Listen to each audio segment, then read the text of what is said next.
आपको याद होगा आदरणीय प्रधानमंत्री जी ने जो बातें कही वो 25 जून को हमारे माननीय मुख्यमंत्री जिन्होंने इस कोरोना संकट काल को पूरे देश के लिए एक अनुकरणीय मॉडल बनाया, उन्होंने 25 जून को ही राज्यपाल से मिलकर इस बात की मांग की थी कि दिसंबर तक सबको, प्रति परिवार के सदस्यों को 5-5 किलो अनाज के साथ दाल दी जानी चाहिए। इसलिए हम लोग कह सकते हैं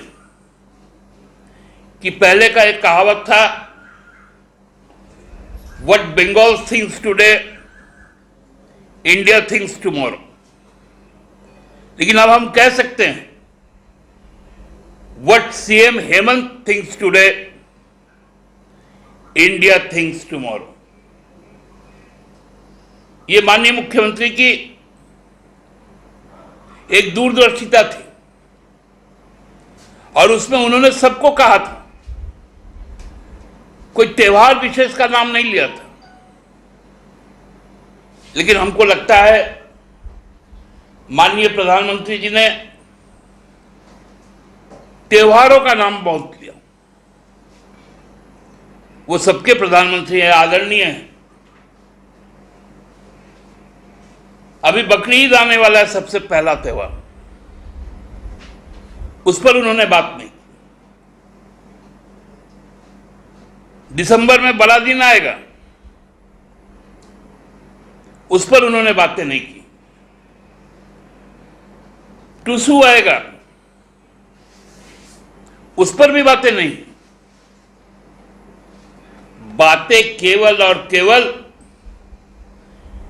बिहार चुनाव के संदर्भ को देखते हुए कही गई। आज जब प्रदेश अध्यक्ष जी बोल रहे थे भारतीय जनता पार्टी के, उन्होंने प्रधानमंत्री जी के इन बातों का तारीफ करते हुए कुछ बातें कही कि यहां का पीडीएस सिस्टम फेल है। तो इस पीडीएस सिस्टम को स्थापित कौन किया था पिछले 5 वर्षों में, उसका जवाब कौन देगा? हम लोगों ने तो आकर इन जो गलत लोगों के हाथों में चल गया था पीडीएस सिस्टम, उसको सुधारने का काम किया। 150 से ज्यादा राशन दुकानें या तो निलंबित हुई या बर्खास्त हुई। सैकड़ों पर अभी तक नोटिस है। तिलमिलाहट भारतीय जनता पार्टी को इसी बात से है कि राशन दुकान चलाने वाले वो साहूकार उनके समर्थक हैं। उन्होंने मुनाफाखोरी की बात कही, जमाखोरी की बात कही। मैं भारतीय जनता पार्टी से पूछना चाहता हूं कि एस्मा को किसने हटाया?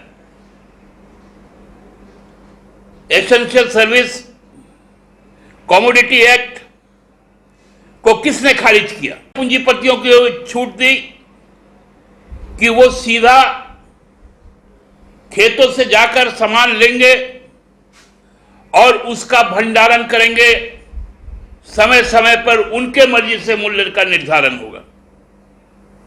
यह निर्णय किसका था? केंद्र सरकार का था। शर्म आनी चाहिए भारतीय जनता पार्टी को इन सब बातों को कहते हुए।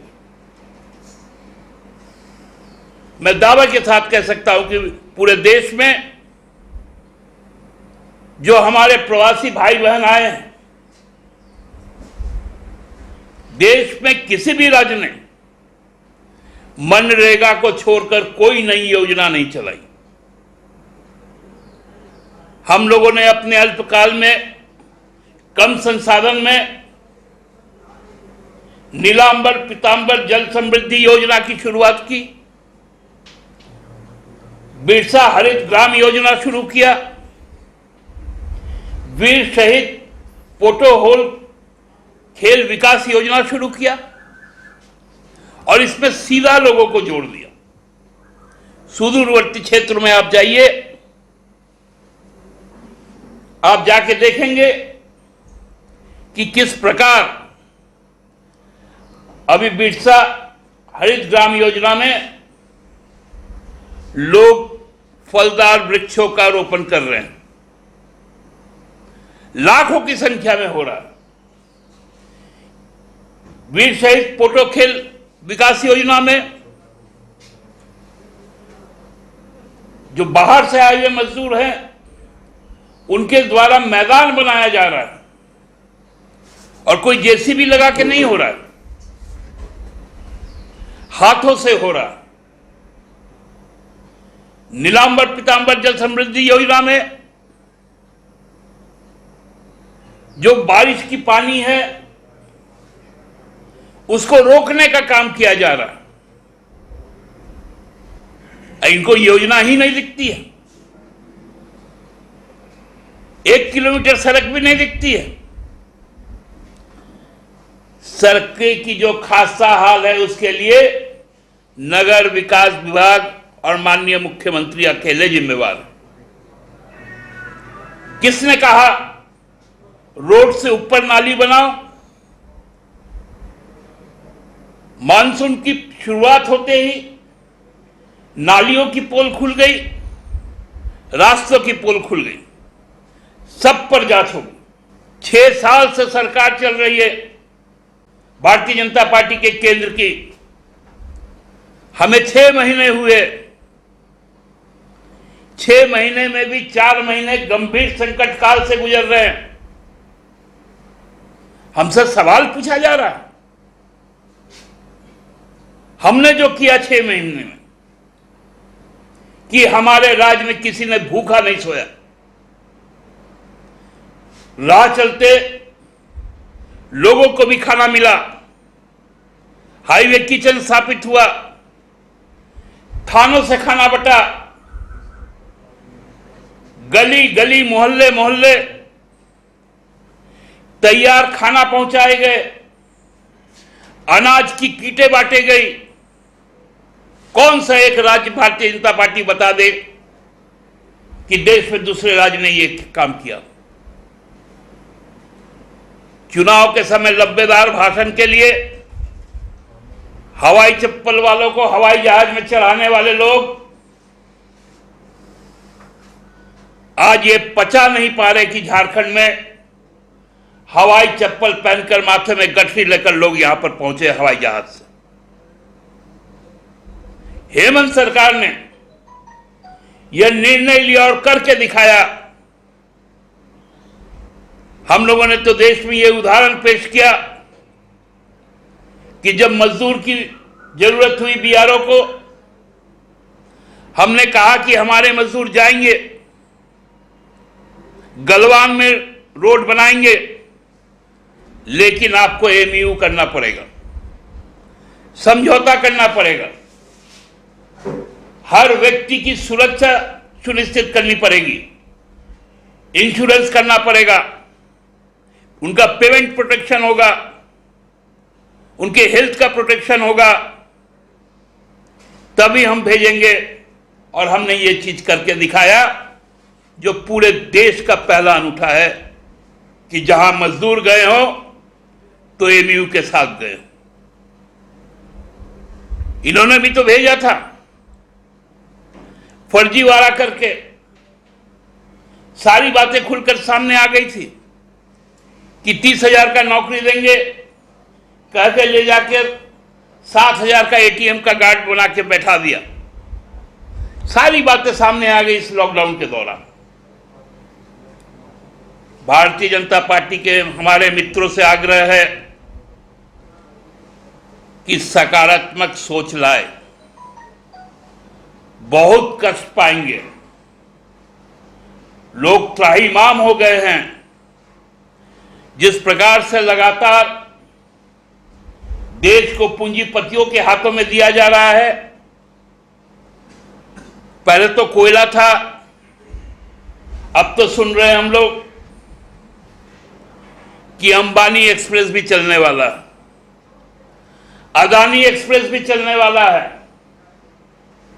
रुइया एक्सप्रेस भी चलने वाला है, जय शाह एक्सप्रेस भी चलने वाला है। बहुत सारे नए नए एक्सप्रेस चलेंगे, चाहे वो मेहुल चौकसी एक्सप्रेस हो, ऐसे कई चीजों की तैयारियां हो चुकी। आज ही के अखबार में आया कि उनकी ट्रेनें 160 किलोमीटर की स्पीड से चलेंगी और भारत की ट्रेनें 80 किलोमीटर की स्पीड से चलेगी। भारतीय रेल को इस व्यापक पैमाने पर बेचने की तैयारी चल रही है। हम तो कहते हैं, पार्टी कहती है कि देश का बताइए और कौन सा हिस्सा है जिसको आपको देना है अपने पूंजीपति मित्रों को, खासकर अडानी जी और अंबानी जी को। एक ही बार में बता दीजिए, क्योंकि अब तो आपके पास में बहुमत है, बहुमत के बल पर आप कुछ भी कर लेंगे। ऐसा गलत हो रहा है, लोग व्यथित हैं। 30 जून को आकर यदि इस कोरोना महामारी के विषय में किए जा रहे प्रयास कि उनके जो 2000 करोड़ रुपए से जो वेंटिलेटर बनाने को दिए हैं, उसमें झारखंड को कितना वेंटिलेटर मिला वो बता देते, क्योंकि वो तो है शून्य। या जो 14 करोड़ लोगों का रोजगार चले गया, उनके लिए क्या योजनाएं हैं? क्या 20 लाख का राहत पैकेज कोयले के नीलामी और रेल को बेचकर है? इन बातों से हम लोगों को अवगत कराना चाहिए था कि राहत के नाम पर क्या है, सरकार की सोच क्या है। केवल 5 किलो अनाज से किसी का जिंदगी नहीं संवर जाएगा। उसके पास रोजगार कहां से आएगा, उसके पॉकेट में पैसा कहां से आएगा? इस बात को बोलना चाहिए था। इस बात की आज ज्यादा जरूरत है। मैं आज अपने भाजपा के प्रदेश मित्रों से फिर से गुजारिश करूंगा, बार बार कहते आया हूं, गलत यदि कहीं हो तो जरूर आलोचना करें, जरूर बताने का काम करें, लेकिन प्रपंच ना करे, झूठा भ्रम ना फैलाए। ये उनके लिए आज एक हल्के शब्दों में चेतावनी बन। आज के लिए इतना ही। कोई यदि प्रश्न आपके हैं तो आमंत्रित है। शर्म आनी चाहिए निशिकांत जी को। थोड़ा हमको लगता है दिमागी संतुलन बिगड़ गया। श्रावणी मेला को देखते हुए अभी उस पर रोक लगाई गई है। आप लोग जानते होंगे हरिद्वार में झारखंड मुक्ति मोर्चा का शासन नहीं, वहां पर भी रोक लगा दिया गया है, हरिद्वार में भी श्रावणी मेला पर। तो अपने सरकार को पहले कहे ना, सांप्रदायिकता में डूबे हुए लोग शांत बैठना ही नहीं चाहते। इनको लगता है कि हर चीज में धर्म को मिला दो, क्योंकि जब आपको ऑटोक्रेसी चलाना होगा तो धर्म ही एकमात्र चीज है जो आपके खून में घुसा दिया जाए तो आप नशे में आ जाएंगे। ये वही जमात के लोग हैं और इसलिए इस तरह की बातें कर रहे हैं। माननीय मुख्यमंत्री जी ने तो कल देवघर से आए जो हमारे आचार्य लोग थे, उनसे कहा कि हम शर्मिंदा हैं, हम माफी मांगते हैं, ये संकट का काल है, यहां रथ यात्रा नहीं निकला, 350 साल के इतिहास में पहली बार हुआ। बहुत सारी घटनाएं हो रही हैं। ईदगाह में नमाज नहीं हुआ, जो खजूर पर्व है उसमें जुलूस नहीं निकला। बहुत सारी चीजें हो रही है और सारे देश में हो रही है। निशिकांत जी को केवल वही पड़ा हुआ। विधानसभा में हम लोग गठबंधन के साथ चुनाव लड़ेंगे। कल से ही इस पर हम लोगों की मंथन जारी थी। हमारे बिहार कमेटी के लोग आए हुए थे। कल हमने उस पर हम लोगों ने एक्सरसाइज किया और आज माननीय कार्यकारी अध्यक्ष पार्टी के हेमंत जी के साथ में बैठकर उसको एक शेप देने का काम किया। अनौपचारिक तौर पर राजद के साथ हमारी बातें चल रही हैं और आपको भी मालूम होगा कि संवाद माध्यमों से पटना से भी तेजस्वी जी ने इस बात को कहा कि हम झारखंड मुक्ति मोर्चा के साथ गठबंधन में जाएंगे। तो ये संकेत उनके तरफ से भी है, हम लोगों की तरफ से भी है। हम लोगों ने तय किया है कि जिन सीटों पर हम लोगों को चुनाव लड़ना है उसको फोकस करके चलना है।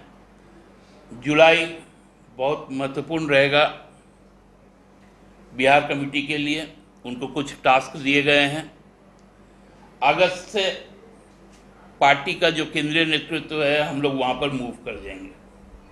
अगस्त से हम लोगों का सघन वहाँ कैंपेन शुरू हो जाएगा और जब चुनाव प्रचार शुरू होगा तो उस वक्त माननीय मुख्यमंत्री और हमारे पार्टी के आदरणीय नेता गुरुजी भी वहाँ पर जाएंगे, चुनाव प्रचार करेंगे।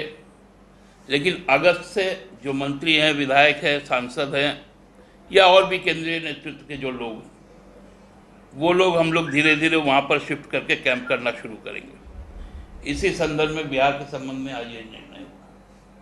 तो बिहार से कोई आए थे क्या? कोई बिहार से हमारे पार्टी का जो स्टेट कमेटी है वो आए हुए थे और उनके साथ में कल से ही हम लोगों ने मंथन किया और आज जाके उसको शेप अप कर दिया। अब देखिए, गठबंधन में हम लोग चुनाव लड़ेंगे।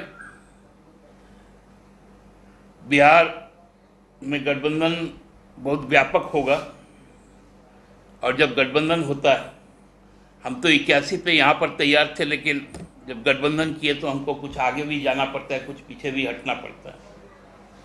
तो सीटों की तैयारी हमारी है, लेकिन जब बातें तय होंगी उस वक्त आप लोगों को एग्जैक्ट संख्या मालूम चल जाएगा। देखिए, ये एक अनूठा केस है। ये दिग्दर्शन नामक एक संस्थान है, उसके द्वारा लोगों को नौकरी देने के नाम पर गरीब भोले भाले आदिवासी मूलवासी युवकों को पहले तो फंसाया गया, फिर पुलिस के साथ एक प्लान तैयार हुआ। सरकार नई आई थी। सरकार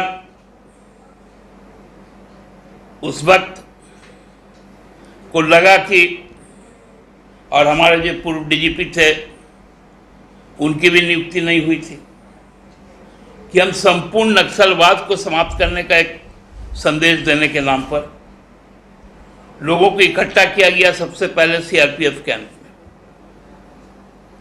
और सीआरपीएफ कैंप से लेकर उनको फिर बिरसा मुंडा जेल में लाया गया और कहा गया कि भाई ये लोग नक्सली सभी कोई है, और इनको हम लोगों ने सामूहिक रूप से सरेंडर करवा दिया।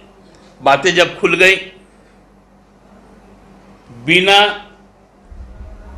जेल के नोटिफिकेशन के, आईजी प्रिजन के नोटिफिकेशन में, कोबरा के पैरा में उनको तो पुराना जेल में घुसा दिया गया। बहुत बड़े बड़े कारनामे उस समय हुए, अखबारों में भी छपे, मीडिया में भी आया। लेकिन जब उसकी सच्चाई मालूम चली, तो जब उसका भंडाफोड़ हुआ, तो हम लोगों ने यह तय किया कि यह केस सीबीआई के पास जानी चाहिए।